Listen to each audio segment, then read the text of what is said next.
फंस गई देवरानी। बुढ़ऊ, तुम यहाँ बैठे बैठे काहे खास रहे हो? शर्म नहीं आती? यहाँ सब बहू बेटियां हैं। चुपचाप जाकर कमरे में बैठो या किसी कोने में बुड्ढों के साथ बैठो जाकर। आज गजोदर के छोटे बेटे कार्तिक की शादी की तैयारी चल रही है। गजोदर कुछ बोल नहीं पाता और चुपचाप घर के बाहर निकल जाता है। ये बुड्ढा हमेशा मेहमानों के सामने हमारी बेइज्जती करता है। मैंने इतना बोल दिया कि कमरे में बैठो जाकर, तो इतने में घर से बाहर चला गया यह बुड्ढा। इतने में वहां पर बड़ा बेटा विनोद और छोटा बेटा कार्तिक आ जाते हैं। अरे माँ, पिताजी को बार बार इस तरह क्यों डांटती रहती है? उन्हें कैसा लगता होगा? वो इस घर के मुखिया है। सबके सामने इस तरह उन्हें डांटोगी तो उन्हें खुद पर शर्म नहीं आने लगेगी? अच्छा, तो तुम लोग भी अपने बाप की साइड लेने लगे हो आजकल। ठीक है, मैं ये कोने में जाकर बैठ जाती हूँ, फिर देखती हूँ सारा काम कैसे होता है। विनोद और कार्तिक की माँ माया विनोद के इतना बोलते ही गुस्सा हो जाती है और खुद को कमरे में बंद कर लेती है। सब लोग दरवाजा पीटते रहते हैं, लेकिन वो दरवाजा नहीं खोलती और ना ही कुछ बोलती है।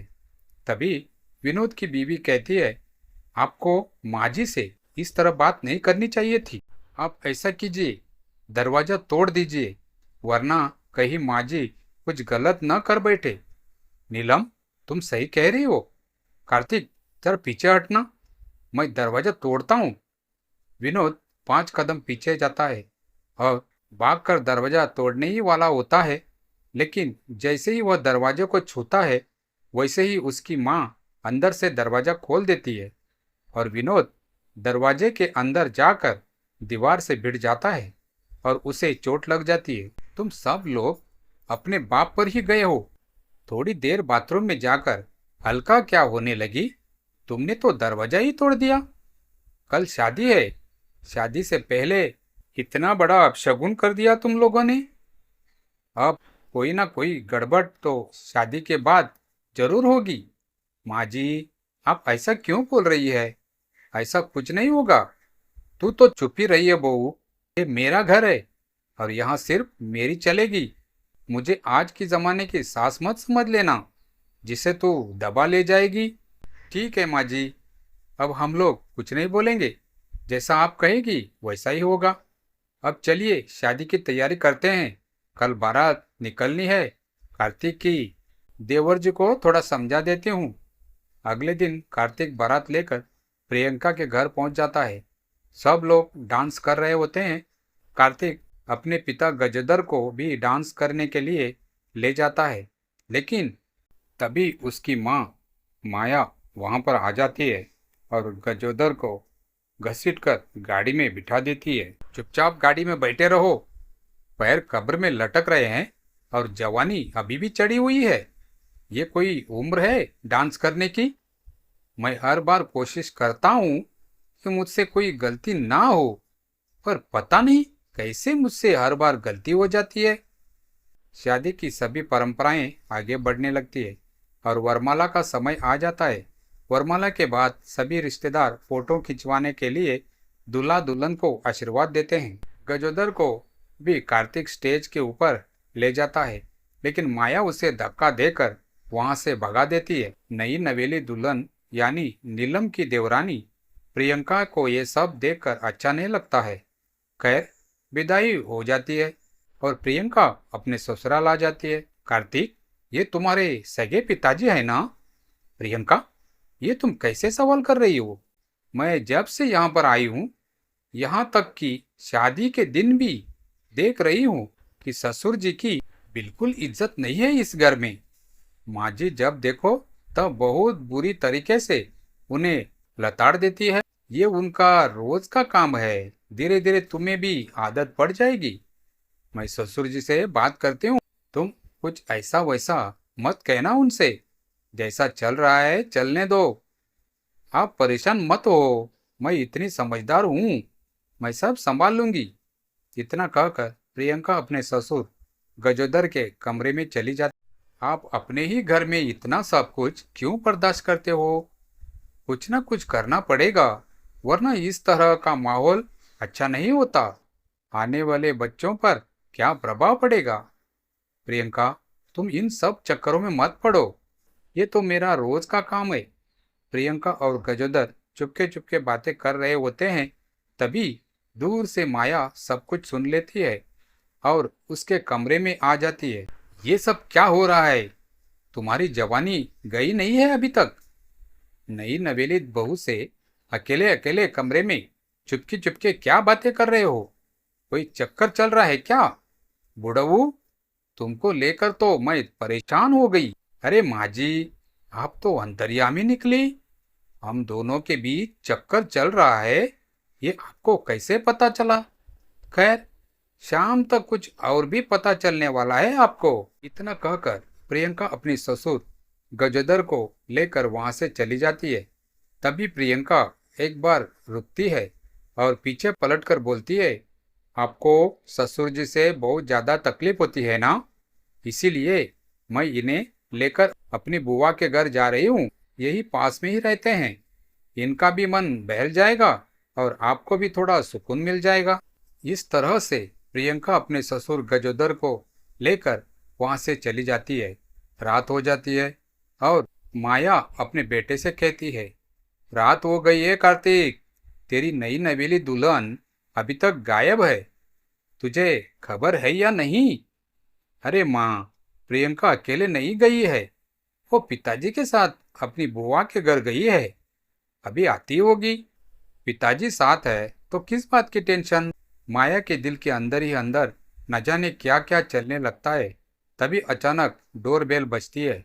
माया भागकर दरवाजा खोलती है और जो देखती है वो देखकर उसके पैरों तले जमीन खिसक जाती है, क्योंकि प्रियंका और उसके ससुर गजोदर दोनों के गले में वरमाला थी। दोनों शादी करके आ चुके हैं। विनोद, नीलम, कार्तिक, जल्दी आओ। ये देखो, बुढ़े को क्या हो गया है। अपनी बहू से शादी करके आ गया। नीलम, विनोद और कार्तिक भी वहां पर आ जाते हैं और अपने पिता को प्रियंका के साथ इस हालत में देखकर दंग रह जाते हैं। अरे छोटी देवरानी, तू पागल हो गई है क्या। ये तेरे बाप के उम्र के हैं। तुझे जब बूढ़े इंसान से शादी करनी थी तो देवर जी को मना कर देती शादी के लिए। मुझे गजोदर जी पहले से ही पसंद है। मैं गजोदर जी तक पहुंच सकूं, इसीलिए मैंने कार्तिक से शादी की। और मुझसे बकवास करने की कोई जरूरत नहीं है। मेरे पिता एक जज है, मेरी माँ सरकारी वकील है और मेरा भाई एक आईपीएस ऑफिसर है। तुम लोग मेरा कुछ नहीं कर सकते। पैसों के लालच में सासू माँ ने हमारे परिवार से रिश्ता तो कर लिया, अब भुगतो सब लोग। मैं इसी घर में रहूंगी सासू माँ। अब आप अपने बूढ़े को मेरे साथ इसी घर में हर पल देखोगी। अब जाओ चुपचाप, हम सब के लिए खाना बनाओ जाकर। ये लोग हमारे प्यार को नहीं समझेंगे प्रियंका। जिसको हमारा रिश्ता मंजूर नहीं है वो इसी वक्त मेरा घर छोड़कर जा सकता है। गजोदर प्रियंका का हाथ पकड़ता है और अपने कमरे में उसे लेकर चला जाता है। कार्तिक को कुछ समझ नहीं आता। शाम को कार्तिक के पास उसकी भाभी नीलम आती है। देवर जी, अब परेशान ना हो। अगर ये बात घर से बाहर गई तो हमारे परिवार की बदनामी होगी। तो अब मैं क्या करूं भाभी। मैं भी दूसरी शादी कर लूं क्या। इतने में कार्तिक का फोन बजने लगता है। उसकी सास का फोन है। सासू माँ, आपकी बेटी को, आपके परिवार को मैंने बहुत अच्छा समझा था, पर उसने तो मेरी पिताजी से शादी कर ली। मैं भी अब दूसरी शादी कर लूंगा। ऐसी गलती मत करना कार्तिक, वरना पूरा परिवार पूरी जिंदगी जेल में सड़ते रहोगे। मेरी बेटी आजाद है, वो जो चाहती है वही करती है। इतना कहकर कार्तिक की सास फोन काट देती है। कार्तिक रोने लगता है। मेरी तो जिंदगी बर्बाद हो गई भाभी। कार्तिक, मेरी देवरानी बहुत अच्छी है और दमदार भी। भाभी, आप भी प्रियंका की तारीफ कर रही है। तुम बहुत भोले हो देवर जी। सुनो, नीलम उसे सारी बात बता देती है। देखो कार्तिक, तुम प्रियंका को गलत मत समझो। उसके घर में सभी लोग कानून के रखवाले हैं, इसीलिए ऐसे लोग जहाँ भी गलत होते हुए देखते हैं उसे सुधारने के लिए वो लोग किसी भी हद तक जा सकते हैं। मैं कुछ समझा नहीं भाभी।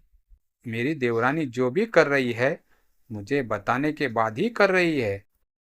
ससुर जी के साथ मिलकर वो सिर्फ शादी का नाटक कर रही है। कार्तिक ये सब सुनकर हैरान हो जाता है। नाटक? प्रियंका पिताजी से शादी का नाटक क्यों कर रही है? एक दो दिन में सब पता चल जाएगा। इसी तरह 2-3 दिन बीत जाते हैं और प्रियंका माया पर बहुत जुल्म करती है।